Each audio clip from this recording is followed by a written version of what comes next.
start off like this. Yes, start off with your finger in the trigger guard. Yes. Thumb safety off, finger in the trigger guard. Just like that. Being very unsafe right now. This is my trigger finger, or this is my safety. Yeah, that's the exactly. line. Duh, that's your trigger finger. Hey, it could be your trigger finger too. We don't know. Yeah. What's up, everybody? I want to talk to you guys today about length of pull with rifles. How do you set up your length of pull? What are some things to look at and kind of consider? So we've got Joel here, and so we're making Joel help answer some of these questions. So I will tell you guys that over the years, I've ran mine in several different positions. For the longest time, I would run mine right there. So 2 holes out, or 2 holes from being the closest to all the way closed. And, you know, I thought like, hey, that was the way to do it. I took a class with Frank Proctor, and he was like, you should pull Frank that is awesome. all the way out. And I was Frank. like, really? And I was like, that doesn't look tactical anymore. And he's like, it'll shoot better. So just being honest, like I remember at the time, like pulling it out and thinking like, I really, really hate the feeling of this thing being this long. However, after I started looking at, you know, how the rifle was behaving with the stock all the way out, it was like, okay, maybe Frank is right.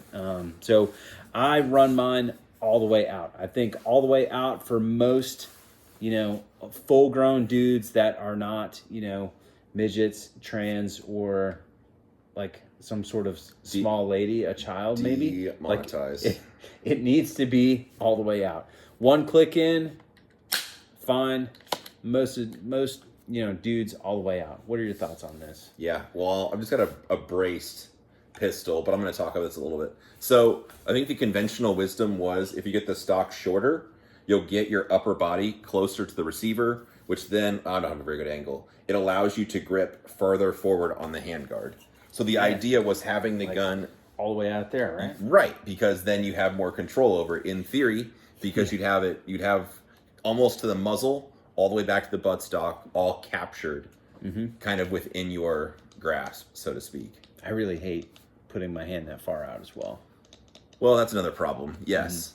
So I think the issue with that is people kind of lose track of how much the gun actually kicks. So a 5.56 gun, even with a flash hider or bird cage, whatever you have, it really doesn't kick that much. And I think people try to over control them also. Yes. And instead, part of what I would suggest as far as shooting a 5.56 gun anyway, is you just want to hold it in place, but you don't have to stop the gun from recoiling altogether. And I think by getting the gun super short, all tucked in your shoulder, trying to reach all the way forward, it's all this extra tension on the gun, which makes it really tough to be fast and accurate, because you kind of have it's like it's in your pocket, it's as short as can be, you're hunched up over it, you've got a bunch of extra tension. Sure. And it's going to make it tough to move between multiple targets and be fast and accurate. Yeah, I think for me too, you know, putting your support hand all the way forward, especially if this elbow is locked out, it's like you can't really pull it into your shoulder because the elbow is locked.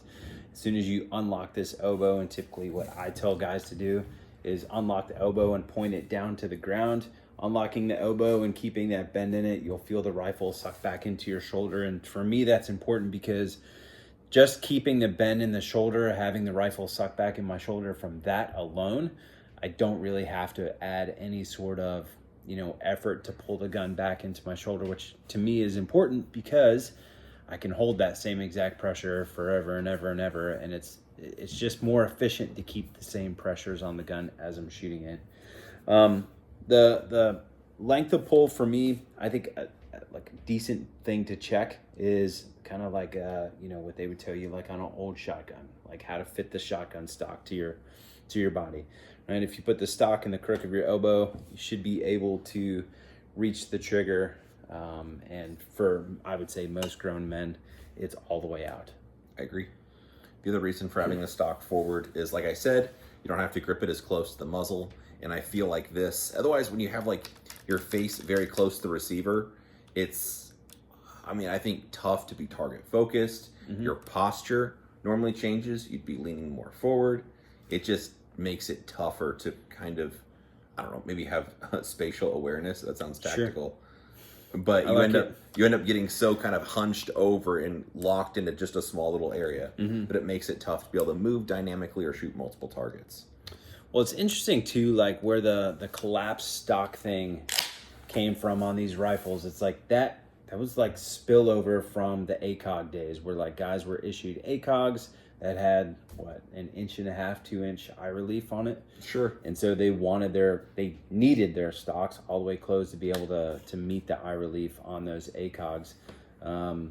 It wasn't, I don't think this was ever like, this configuration was ever like this because of the way they could shoot with it closed. I don't know. Maybe because it's easier in and out of vehicles or some business. I mean, it's tough to say. Yeah. Tough to speculate. Possibly. But again, for most grown dudes, all the way out, you're going to have considerably more leverage on the gun. Let me ask you this, Joel, while we got you here. If I was to say, hey, stock all the way out, and you had to grab all the way at the back of the rail, or stock all the way in, and then you had to grab at the front of the rail, which one would you choose? I take the first one. Stock all the way out? Stock all the way out, grabbing it more towards the rail. I think, here's a hot take, a kind of fun rule of thumb. If you just hold out your hands wherever you'd be holding a pistol, if you keep your support hand there, then shoulder the rifle and kind of let the forearm just sit in your hand, that's about where my support hand goes. I got that one from Matt Pranka, by the way, but I liked it. So, no, like I said, the gun's not going to kick that much anyway. So I'd rather have it feel very comfortable on me, where, like you said, the stock being longer, I feel like I have more leverage anyway. Kind of a more heads up, I suppose, or less like hunched forward on the gun. Yeah. And the gun doesn't really kick enough, or kick a lot. All you're looking to do is just make it return to the same spot you're looking at, and you're not really going to do that with a ton of muscles. You don't really have to push on the gun that hard.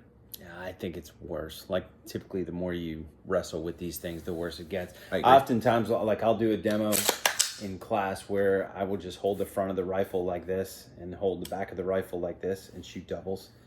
And it's like I could shoot like a softball size group at like 15 yards, just holding the rifle like that. Not saying that you shouldn't put any effort into it. However, I am saying it is usually considerably better the less effort you put into it in comparison to like putting too much.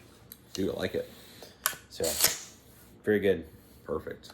All right. Well, people can jump in the comments and tell Nick about how he's wrong and how you should collapse the stock and put it on your collarbone or something like that. I look forward to answering those.